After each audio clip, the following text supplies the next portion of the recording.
Boa noite, graça e paz, queridos. É um privilégio,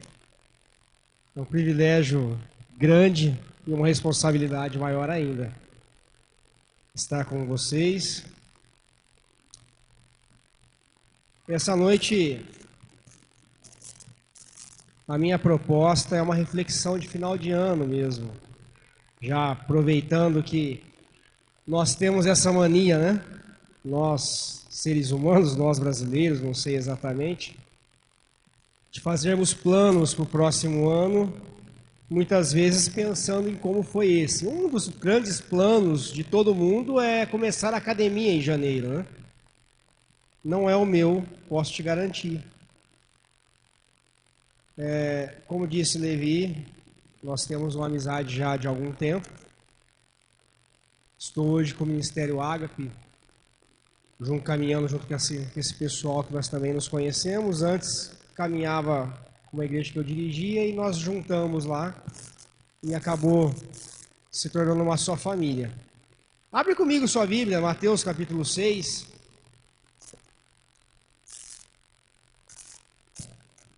Mateus capítulo 6, versículo 22 e 23, para a gente começar o nosso raciocínio.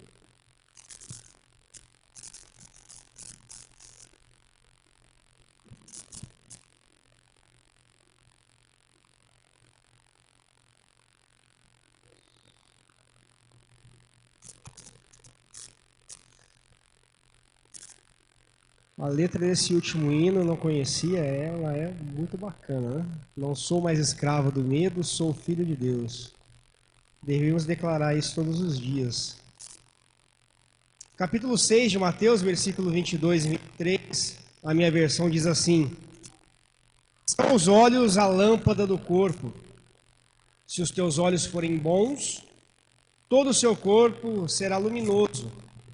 Porém, se os teus olhos forem maus, todo o teu corpo estará em trevas. Portanto, que em ti há sejam trevas, que grandes trevas serão. Bom, nós sabemos e nós podemos observar com o mínimo de inteligência possível que Jesus não está fazendo dito popular quando ele diz essas frases. Ele está falando sobre ótica de vida. Ele está falando sobre percepção de realidade. E eu escolhi, com um coração muito responsável, o que vou dizer, pensando em Deus, pedindo a Deus que dirigisse isso. Nós vivemos tempos diferentes, no mínimo, nas nossas vidas. Não sei se você há de concordar comigo, mas a gente está saindo de uma pandemia que trouxe-nos muitas complicações, muitas mortes, inclusive mortes cristãs questionadas. Cadê o Deus que cura? Mas o Deus que cura é o Deus que leva para o céu, e muitas vezes sem curar. Crentes irão morrer, é ou não é? Eu acho que sim.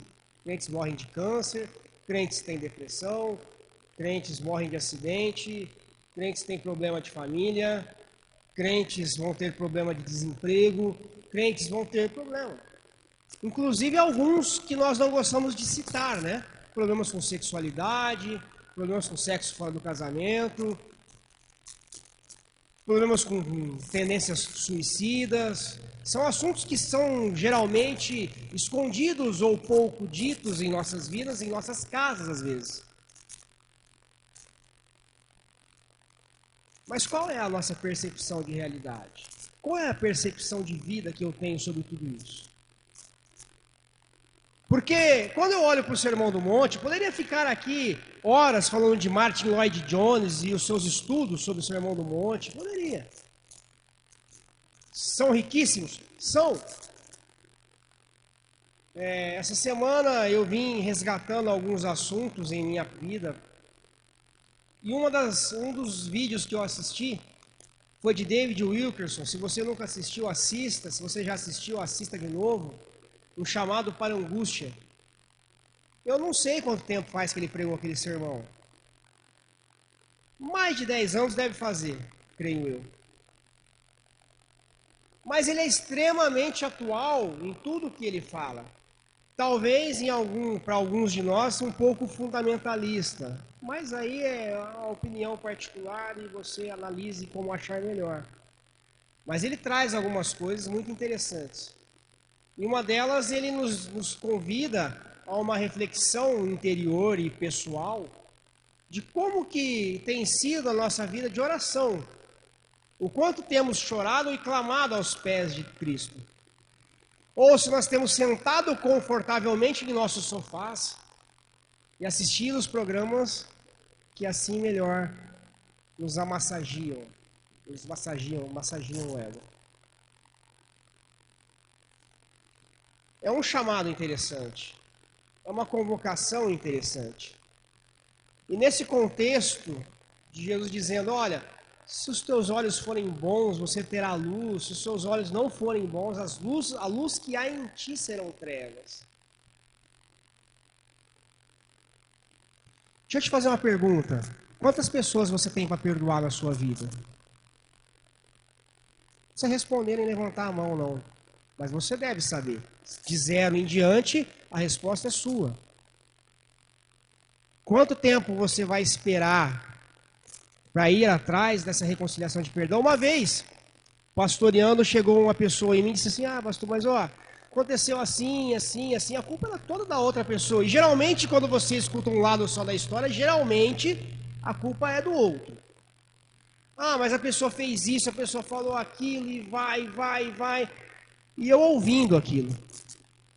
E a minha colocação no final foi a seguinte, procure a esta pessoa. Se reconcilie, busque reconciliação. Mas não fui eu que fiz a ofensa. Eu falei, meu Deus, mas está difícil, né?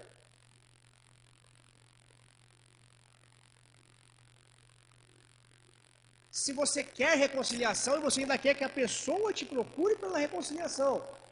Não era só uma questão de ofensa, não era só uma questão de reconciliação, tinha uma questão de ego envolvido aí. Não, ele fez mal para mim, ele tem que vir até mim e me pedir o perdão.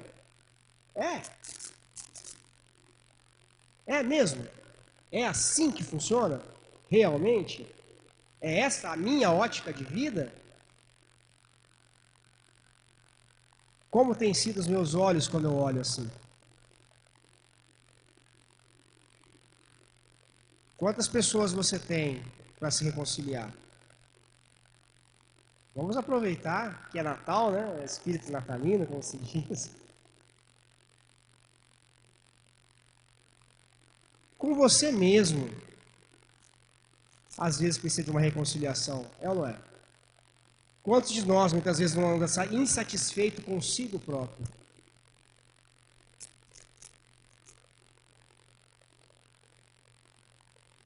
Tem vários versos na Bíblia falando sobre olhar.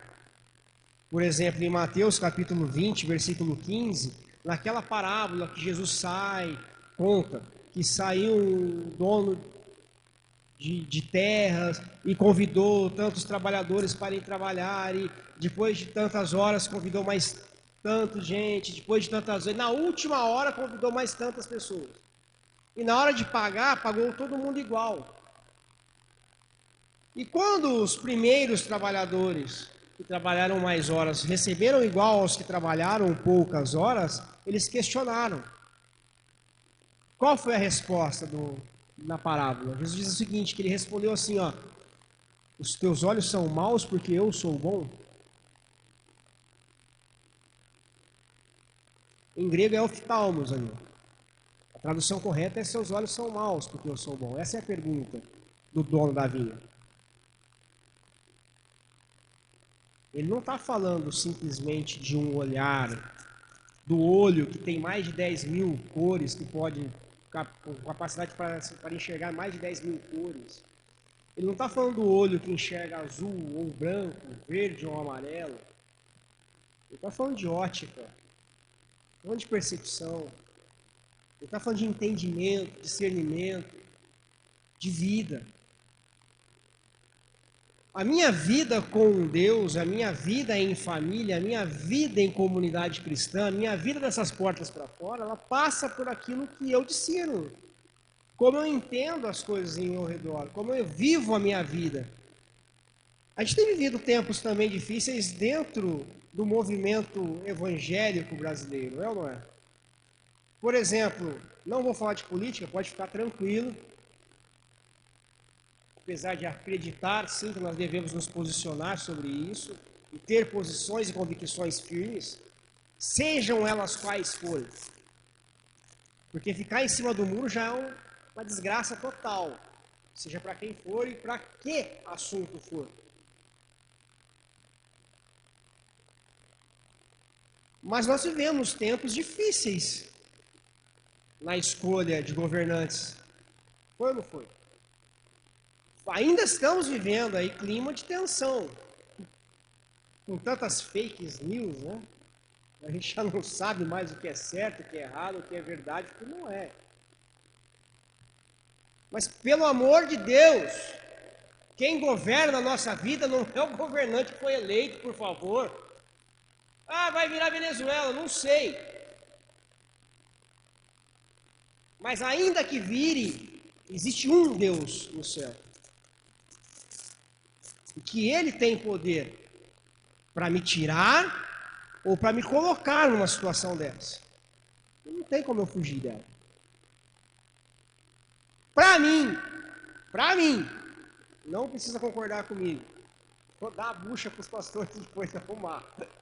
Para mim, pode ser que o que Deus vai fazer conosco, através depois do que aconteceu esse ano, é juízo. O famoso vai balançar a peneira para mostrar quem é e quem não é. Me posicionei já na questão cristã da coisa. Porque saiu tanta bobagem, você deve ter ouvido, deve ter lido, deve ter visto, tanta bobagem. E eu não sei porquê as pessoas me mandam. Ah, pastor, esse aqui, o que você acha? Bobagem. Bobagem. É profecia. Bobagem. Coisas que ferem a Bíblia. Teve muita coisa boa que foi dita? Teve sim. Mas atrapalha. As ruins geralmente têm um peso, porque vem para distorcer a realidade, a ótica da qual nós estamos enxergando as coisas. Então, nós vivemos tempos difíceis nessa questão de definir o futuro da governança. Nós vivemos tempos difíceis no movimento dito evangélico. Agora surgiu uma nova bobagem aí, né? Estão aí debatendo se alvo mais com a neve é racista. É isso mesmo? É Biro Leib mesmo, né? É Biro Leib que fala. Se nosso general é Cristo, é questão de militância de Forças Armadas. Aí eu tenho um amigo que ele já postou, né? Ah, então também não podemos dizer que grande é o Senhor, porque quem sofre dinamismo. E aí ele deu uma relação gigante lá do que não pode ser dito mais na igreja. Mas tudo isso é porque nós, não nós aqui, nós, Brasil, igreja, aplaudimos cantores cobrando 15 mil reais para fazer show. Ah, mas ele tem que sobreviver de alguma forma, tem custo. Ah, é lindo. Eu era dirigente de jovens na Assembleia de Deus, porque minha carreira cristã começou na Assembleia de Deus. E eu me lembro de um congresso de jovens, nós estamos reunidos, liderança, numa sala, lá na Álvares de Azevedo, e o pastor Santana falou assim, ó, essa cantora, não vou citar o nome, se você quiser saber depois eu te falo, me procura, essa cantora aqui não vem, porque ela cobrou 15 mil reais por culto para cantar. E os jovens queriam, estava na moda. Ele falou, ela não vem. Obrigado. Ela não vem. A gente aplaudiu isso em algum momento. A gente aplaudiu a Viva não sei das quantas. Sou contra? Não. Mas tem que ter propósito. Olha, eu ouvi, quando eu assumi a igreja que eu dirigi, o pastor Orlando foi para Alagoas, era meu pastor, passou a igreja de Ribeirão para mim, foi para Alagoas, e eu assumo, e eu vou fazer uma placa de, como é que chama? ACM, de alumínio, para colocar na porta da igreja. E quem eu peço para fazer é uma cristã amiga. Oh, faz para mim a arte. Ela vira, eu perguntei quanto que você vai me cobrar, ela falou, vou te cobrar um conselho. E olha que interessante. Pois não, diga. Ela disse, o dia que a sua necessidade ou que o seu amor pelo dinheiro for maior do que pelas pessoas, você se corrompeu. Nunca se esqueça disso.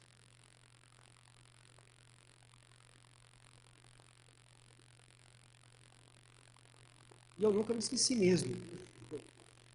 E foi um dos melhores que eu ouvi. Que mais mexeu comigo. Não que eu não soubesse. Não que eu não soubesse. Mas às vezes é preciso realmente essa chacoalhada.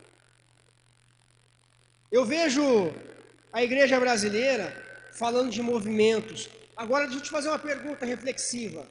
Nós fizemos movimentos políticos como igreja esse ano. Não estou falando aqui, não estou falando não estou falando no contexto que eu vivo, estou falando no Brasil. O quanto desse esforço que foi feito em prol de um candidato é feito em prol de evangelismo, é feito em prol de moradores de rua, é feito em prol de gente doente nos hospitais. Quanto desse movimento é? Quantas pessoas a gente vê na porta de hospital chorando e clamando a Deus por cura, como estão clamando por intervenção? Tem alguma coisa errada que não está certo.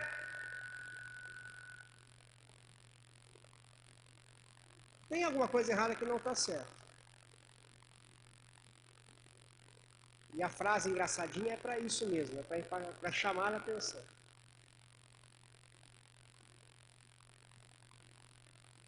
Eu não gosto de monte, tenho nada contra se você gostar e não vamos discutir se é melhor ou pior ir ou não ir.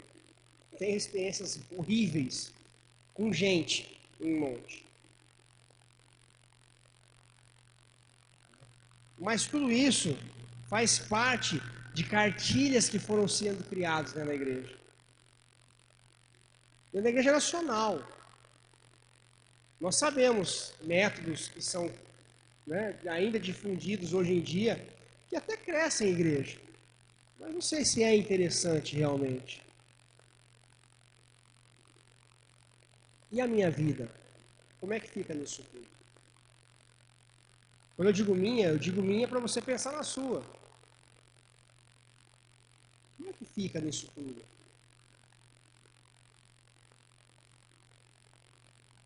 Tesouro na terra. Você vê nos versículos anteriores, Jesus falando sobre o acúmulo de tesouro sobre a terra. Nós vamos lembrar do apóstolo Paulo dizendo que se nós esperarmos de Deus apenas nesta passagem da vida, nós somos os mais miseráveis dentre todos os homens. Mas Jesus chama para acumular tesouro no céu. Porque onde está o teu tesouro, aí estará o teu coração. Se Cristo, se a palavra de Deus, se viver Cristo é o meu tesouro, meu coração vai estar aí. Porque eu tenho certeza que se nós reunirmos aqui um grupo de pessoas que gostam de futebol, nós vamos falar sobre como foi o jogo França e Argentina hoje. Nós vamos debater se deveríamos ter torcido para um ou para outro. Nós vamos debater quem jogou melhor, Messi ou Mbappé. Nós vamos dizer que o Mbappé vai ser o próximo melhor jogador do mundo porque ele fez um hat-trick no final de Copa do Mundo. Sabemos todas essas informações. E se precisarmos descer ali na Cracolândia da Avenida Brasil, sem Bíblia, e pregar para meia dúzia de casqueiro, quantos versículos a gente consegue repetir ali, sem ser os clichês? Se a gente começar, no princípio criou Deus os céus e a terra, a gente vai até onde? E eu não vou até o capítulo 2, posso te garantir. De cabeça não. Eu não estou aqui querendo passar a bola de melhor do que você. Mas é algo para se pensar. Como está meu relacionamento com meu pai e com a minha mãe? Se você ainda tem. Eu não tenho mais nenhum nem outro. Mas é uma pergunta, não é? Para se fazer. Por que que nós não vemos mais no Brasil ou na igreja brasileira? Por que está difícil da gente ver acontecer milagres? Cessaram-se os milagres? Eu não sou sensacionista, não sei se vocês são. Se forem, tudo bem. Mas cessaram o poder do Espírito? Ou eu cessei o poder do Espírito na minha vida? Por que que às vezes a gente vai tomar conselhos com irmãos mais maduros, e nisso eu acho que eu posso me incluir, e a gente manda procurar médicos, não que seja errado, e não que dizer que para não procurar médico às vezes pode ser irresponsável também, dependendo da situação. Devemos ter responsabilidade, sim. Mas cadê aquela igreja que ora e vê as coisas acontecerem? Por que que isso não tem mais acontecido? Será que não é porque a gente está muito preocupado em quem foi eleito? Esquecemos de quem é que realmente governa? De quem é realmente o centro das atenções, ou deve ser o centro das atenções? Eu devo ter atitudes que demonstrem o quanto eu amo a Cristo. Isso é o contexto do texto. Dos versículos 19 até lá o 24, ele vai dizer: ninguém pode servir a dois senhores, porque senão vai agradar um, desagradar o outro. Ninguém pode servir a Deus e riquezas. E a gente passa pano. Não foi bem isso que Jesus quis dizer. Jesus quis dizer isso sim.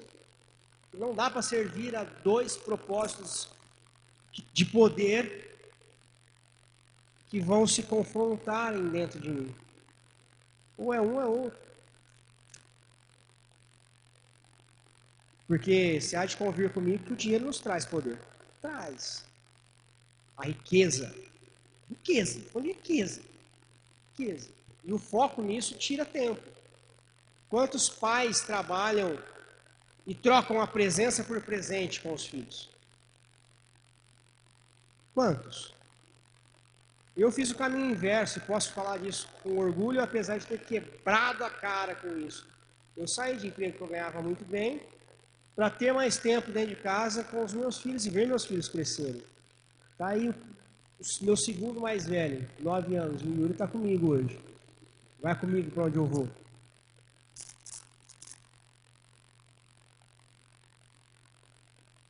São escolhas, decisões.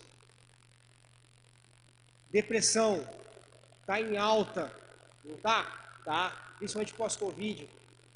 Precisamos uns dos outros. Não é feio pedir ajuda, não é feio abrir o coração, não é feio falar a verdade, não é. Precisamos de pessoas de confiança, porque tem gente que se você contar, todo mundo fica sabendo da sua vida. Então também não é legal, né?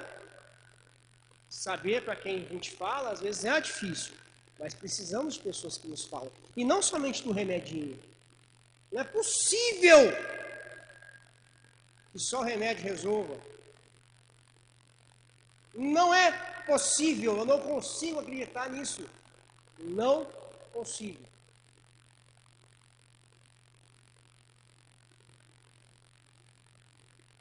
Sou criado em lar espírita. Minha avó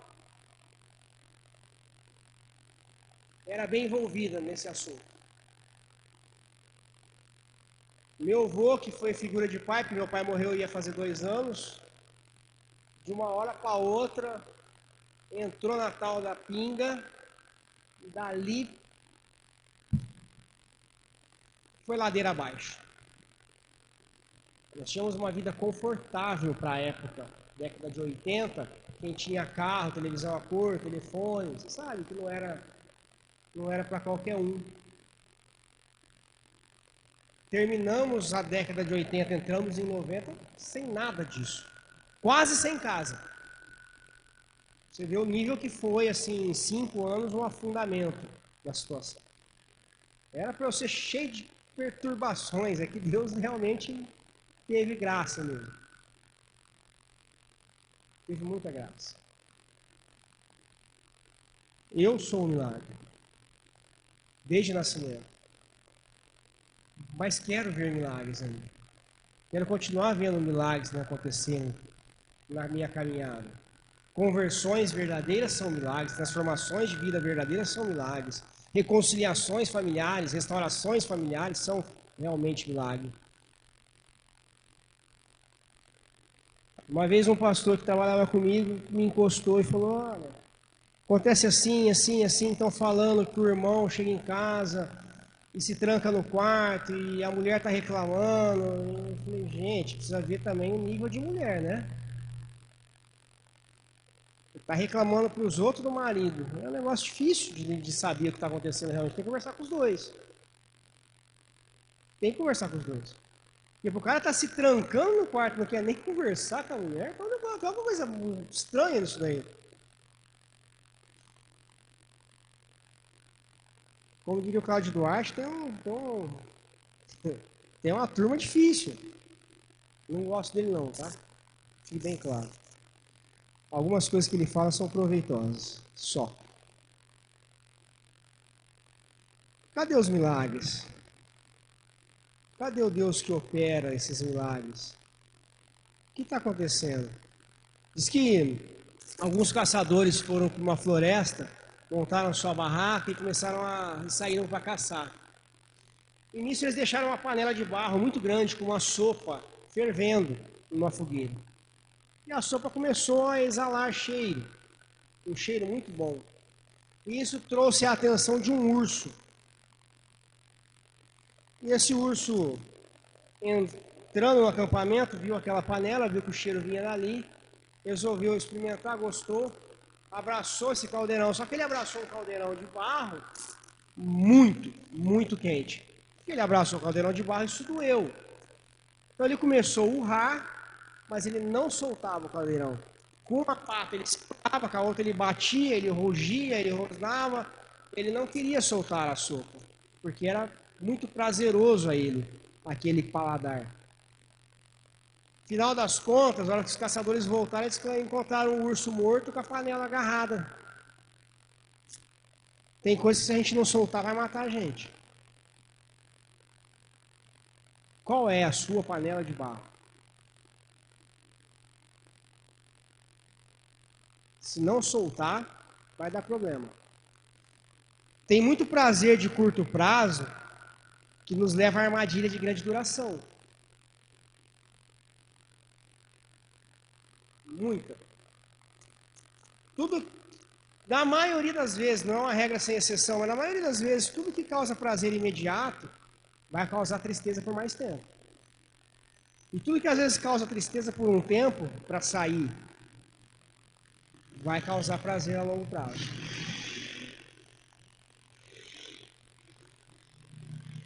A tristeza, eu tenho que soltar esse copo. Muitas vezes essa tristeza imediata vai me trazer um prazer duradouro. Mas o copo é tão bom, o que tem dentro é melhor ainda. Esse prazer imediato pode me trazer tristeza a longo prazo.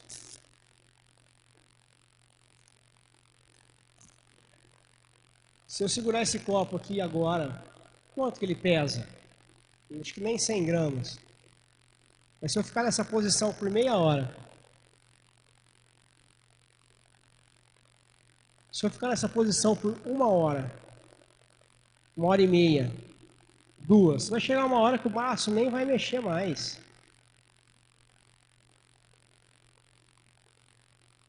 Às vezes não é o peso da situação, é o quanto tempo você vai carregar ela. Ótica de vida. Tudo vai circular e vai voltar na ótica de vida. Os versículos para você, se quiser anotar aí, Salmo de 119, 37, Provérbios 4, 25, Isaías 33, 15, Mateus 5, 28 e 29, 1 João 2, 16, os discípulos no caminho de Emaús em Lucas 24, 31, 32. São todos versos que a Bíblia trata sobre ótica, sobre o olho, sobre o olhar. Os discípulos no caminho de Emaús, você vai ver que a Bíblia vai dizer que então se abriram os olhos deles. e eles conseguiram entender. O que eu preciso entender? Essa é a pergunta. O que? Onde? Como? Por quê? 3 conselhos, e eu encerro aqui. Primeiro conselho: prazer de curto prazo leva à armadilha de grande duração. Segundo conselho: você vai dizer, nossa, descobriu o Brasil. Nada é fácil nessa vida. Mas é bom a gente lembrar. Nada é fácil nessa vida. E na maioria das vezes aquilo que é fácil não vale a pena. Terceiro e último: medidas certas devem ser tomadas em momento certo. Muitas vezes não tomar a decisão certa na hora certa pode te fazer perder tudo que se tem.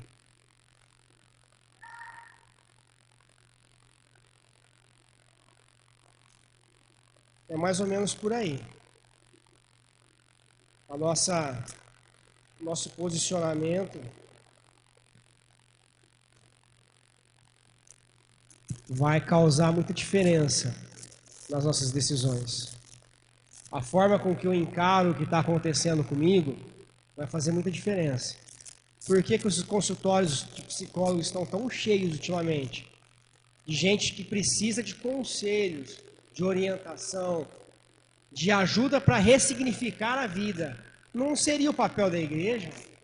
Nós não estamos falhando nesse papel de aconselhar, de acompanhar, de conduzir, de pegar na mão muitas vezes. Não seria nosso papel? Não estou falando do papel de liderança, não. Todo e qualquer cristão deve ou deveria estar preparado para isso. Para ser um conselheiro, para ser aquela pessoa que as pessoas procuram quando precisam de uma opinião, de um conselho, de uma luz, de ressignificar as suas situações. Ressignificar. É uma palavra que anda muito em moda, não é? Então, o meu convite a você é que você busque essa ressignificação. Dentro daquilo que a palavra de Deus diz, faz. Dentro do que a palavra de Deus diz, faz, ressignifique. Está tudo bem? Pode ficar ainda melhor, ou pelo menos ser mantido o que está bem. Tem alguma coisa que não está bem? Precisa mexer. Já teve machucados na pele que não cicatrizam? E algumas vezes tem que fazer o quê? Tem que dar uma doidinha, não tem? Tem que dar uma mexidinha, senão não sara. Eu não estou falando novidade. Não tenho nenhuma novidade para te dizer. Mas que esse convite à reflexão de como está o meu olhar sobre a minha vida, sobre a vida do outro, sobre a vida da minha família, sobre a minha vida cristã, minha vida com Deus, pode fazer alguma diferença. Eu espero que faça. Eu quero orar com você. Pode ficar sentado mesmo.